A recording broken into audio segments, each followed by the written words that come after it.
Tivemos o fim da primeira rodada do Brasileirão Feminino e amanhã o Fluminense já entra a campo novamente para enfrentar o Cruzeiro pela segunda rodada, então vem comigo para ver como tá essa tabela de classificação, quais foram os resultados desses confrontos pra gente acompanhar essa competição bem de perto e ver até onde o Fluminense pode chegar. Meu nome é Julia Cunha e esse é Dominada pelo Flu. Quem já acompanha aqui o canal provavelmente está se perguntando por que a luz de fundo tá nessa cor roxinha. Tive essa ideia de colocar para mudar a ambientação quando a gente for falar especificamente sobre o futebol feminino. Aí eu acho que não gera confusão quando a gente vai falando, por exemplo, de um Fla-Flu, de um Fluminense São Paulo, um Fluminense Corinthians, Fluminense Palmeiras. Tiver com essa cor no fundo, vocês já sabem que a gente tá falando especificamente sobre o Brasileirão Feminino. E ajuda também a pessoa que tá entrando aqui, que gosta de saber que toda vez que esse fundo tá roxo é porque a gente tá falando sobre essa competição. Então aproveita para deixar o seu like, se inscrever aqui no canal, se você quer estar por dentro do que vai ser o Fluminense nessa Série A1 de 2025. Essa Série A1 que tem uma mudança positiva pra gente, acho que vale começar esse vídeo, já que a gente vai mostrar a tabela de classificação falando sobre essa novidade, porque a gente fala muito sobre ter muito rebaixamento no Brasileirão Feminino e a CBF tá mudando isso. A ideia é que o Brasileirão Feminino em 2027 tenha 20 equipes, então nesse ano teremos apenas 2 equipes rebaixadas, o que é ótimo porque a gente tem a ambição pro Fluminense, a gente espera que o Fluminense agora com mais um ano na competição, consiga brigar ali para um G8, tentar uma classificação para as quartas, mas ao mesmo tempo, se alguma coisa não der tanto quanto a gente tá imaginando nesse percurso, esse ano pelo menos a gente tem um número menor de equipes rebaixadas, pro próximo ano sobem mais 4 equipes, então também tem essa tranquilidade a mais na parte de baixo da tabela, mas a gente espera falar pouco da parte de baixo da tabela daqui até o final da competição.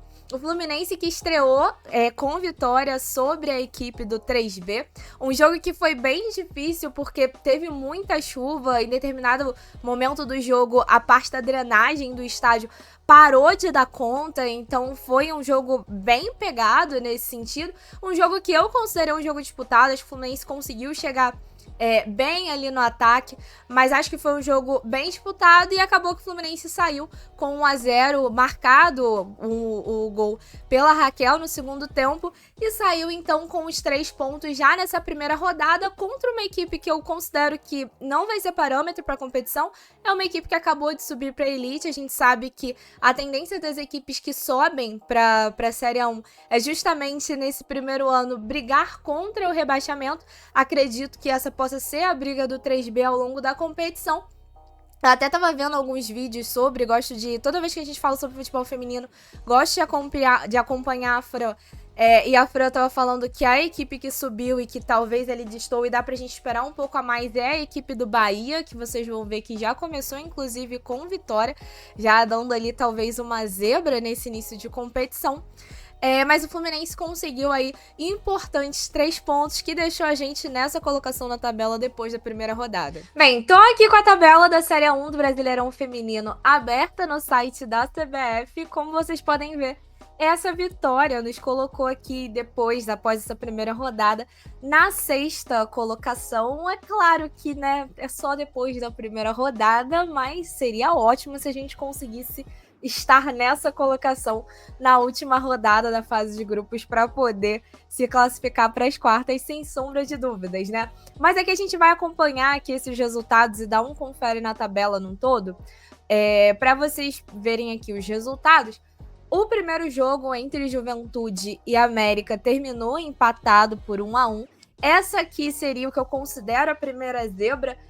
O Bahia venceu o Internacional por 3-2, apesar da campanha que o Internacional fez o ano passado ter sido uma campanha bem complicada. Tudo bem que teve toda a situação do Rio Grande do Sul e que, na minha concepção, pelo que eu acompanhei ano passado, acho que as meninas não tiveram os mesmos cuidados com as gurias do que tiveram dentro do futebol masculino. Então vamos ver como vai ser o Inter nessa sequência de campeonato, se vai ser o Inter que está habituado com a competição ou se vai ser o Inter talvez um pouco mais próximo do que foi a briga no ano passado, mas já gerando essa talvez primeira zebra, ou talvez o Bahia mostrando que não é zebra também, né? Pode ser que ao longo da competição a gente veja isso. Palmeiras e Bragantino empataram por 0-0. Talvez não só o empate eu acho estranho aqui nesse resultado, mas por ter terminado em 0-0. A Ferroviária venceu o Sport, que é uma das equipes que subiu nessa temporada, então venceu por 7-0. O Sport é dessas equipes que a gente imagina que vai brigar contra o rebaixamento na competição. Vem aqui o nosso resultado contra o Instituto 3B, que nós já sabemos, foi a vitória por 1-0. E o nosso adversário dessa rodada venceu a primeira rodada por 4-3 o Grêmio. O Cruzeiro, que sem sombra de dúvidas é uma das fortes equipes da competição, assim como o Grêmio, mas o Cruzeiro saiu então em vantagem, vencendo a primeira rodada por 4-0. E os dois últimos jogos, no jogo do Corinthians contra o Real Brasília, sem zebra nenhuma, 8-2 Corinthians, o Corinthians que é o favorito ao título, enfim, mais um ano consecutivo.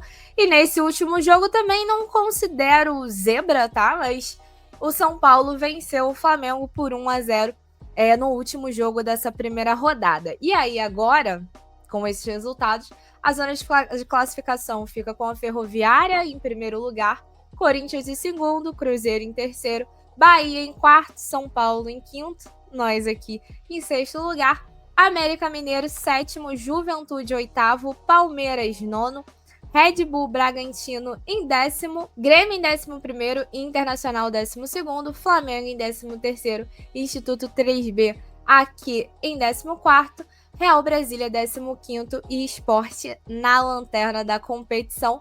Vamos ver como fica essa sequência, mas amanhã a gente já tem confronto, então, contra o Cruzeiro. Até antes da gente falar sobre o jogo de amanhã, só para dar um esclarecimento com relação ao Inter, porque como a competição é muito curta e no final o Inter se classifica para as quartas de final, talvez isso fique um pouco esquecido, mas o início da competição do Inter no ano passado, ela não é muito positiva. O Inter empata muitos jogos que a gente acreditava que o Inter poderia fazer um resultado melhor. O Inter não consegue, e quando vem os jogos adiados e tudo mais, na reta final da competição, o Inter dá uma guinada e sobe na tabela a ponto de conseguir se classificar. Como é uma competição curta, né, são 16 times e apenas um turno, às vezes isso fica um pouco esquecido, mas o início do Internacional no ano passado não tinha sido tão positivo assim, por isso que eu tô falando com relação ao que foi a temporada passada, porque se classificar para as quartas esse ano de novo, com certeza é positivo, mas o início de competição do ano passado, o Internacional, acho que se esperava mais dele do que conseguiu desempenhar. Mas bem, amanhã a gente enfrenta o Cruzeiro às 9h30 da noite em Moça Bonita. Eu ainda não encontrei informação do Fluminense com relação à entrada para esse jogo. Até fui dar um confere aqui agora, mas ainda não saiu. Eu tô gravando esse vídeo no início da terça-feira, ele deve sair no final da tarde, mas como tem atualização para sair, eu tô gravando ele no início da manhã dessa terça-feira. Até agora não tem informação sobre a entrada de ingresso. Normalmente é com portões abertos, mas até tava vendo o Rafa falar sobre isso. Provavelmente se tiver alguma cobrança de ingresso deve ser algo bem simbólico. Mas então hoje, 9h30 da noite em Moça Bonita, vale transmissão do Sport TV. Amanhã eu pretendo... O ano passado a gente fazia um pré-jogo que era muito a minha análise do jogo passado, falar sobre classificação, tabela, e até o que esperar do nosso adversário. Espero que agora, com mais experiência, novos contatos e amizades, eu consiga fazer um pré-jogo mais completo pra vocês daqui pra frente. Então espero já amanhã já conseguir executar isso. Mas, por enquanto, essas são as informações sobre a partida entre Fluminense e Cruzeiro pela segunda rodada. Enfim, esse foi o nosso vídeo. Espero que você tenha curtido. Se você curtiu, não esqueça de deixar o seu like, se inscrever aqui no canal. Beijo no coração, saudações tricolores e não esquece de voltar aqui também para conferir o pré-jogo para amanhã.